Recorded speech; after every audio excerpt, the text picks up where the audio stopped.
Well, howdy, y'all, and welcome back to another episode of the Weekly News with SciStrikeling. I'm your host, SciStrikeling. We have some more news this week from around the world, as well as some on social media.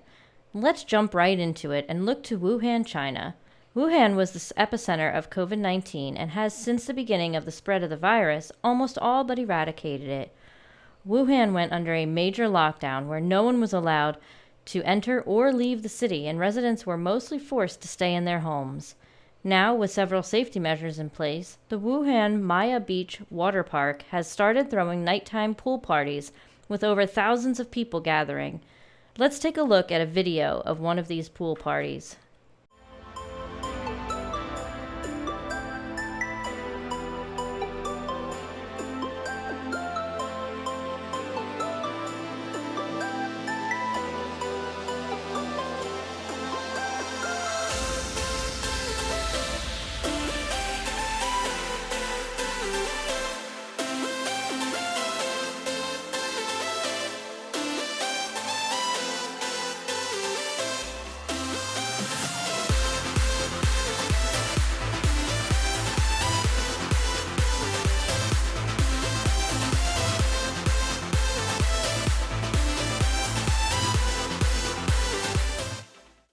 So, is this a great idea? Probably not, but only time will tell if this type of behavior will set Wuhan back in its defeat of the coronavirus.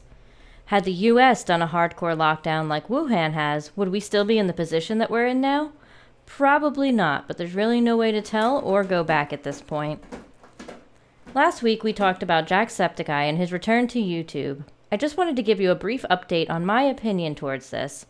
He seems to be in better spirits now that he's back, and hopefully he's continuing to do well mentally.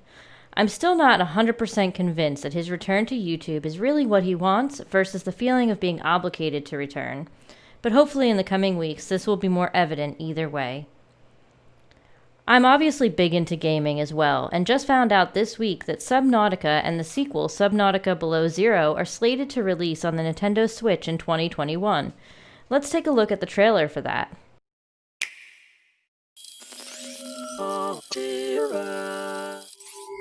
This PDA has now rebooted in emergency mode with one directive: to keep you alive on an alien world.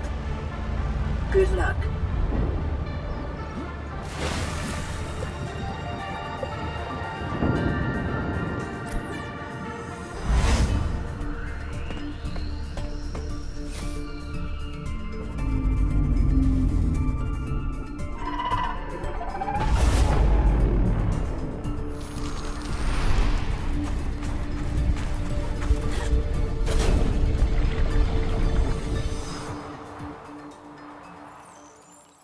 So here we can see the trailer for Subnautica and Subnautica Below Zero on the Switch.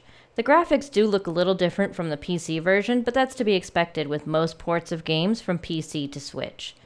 I haven't played either of these games yet on PC, but I'm looking forward to the release on Nintendo Switch next year and might have to pick them up. In other news on social media, Jason is back at it again. Shocker, I know. Last night, Jason reported on a shooting at Kyle Curtis's home. He shared a quote from Kyle Curtis saying, "I'm fine. They ran up in mine and my neighbor's yard and shot off 6 rounds." I don't doubt that this happened. I don't think that Kyle would make that up. I'm very glad that Kyle is okay. I wouldn't want to see anyone get hurt in a senseless act of stupidity.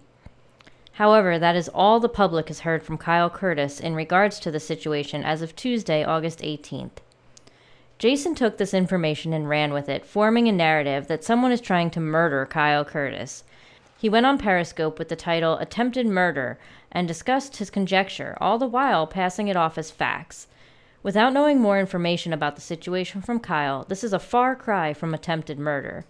Jason also went on his Periscope stream to talk about how he's linking it to people that are Steve McRae supporters.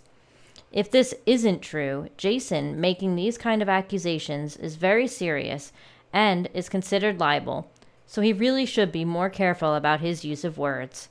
He also went on to say that Kyle's lawyer should really push hard to get this investigated. That's not how this works, Jason. Lawyers don't investigate things. The police will do their investigation. No one has to urge them to do so. Any information from the police can be gathered by Kyle's lawyer, but the police investigation will determine who the culprit is.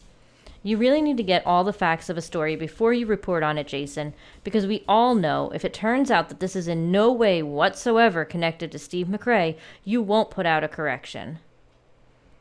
That's about all I have for you this week. Please don't forget to hit that like button, subscribe if you feel so inclined, and leave me some comments.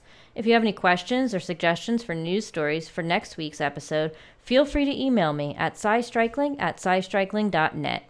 That email address will also be in the description below. I want to thank everybody for coming. I hope y'all have a great day, and I'll see y'all later.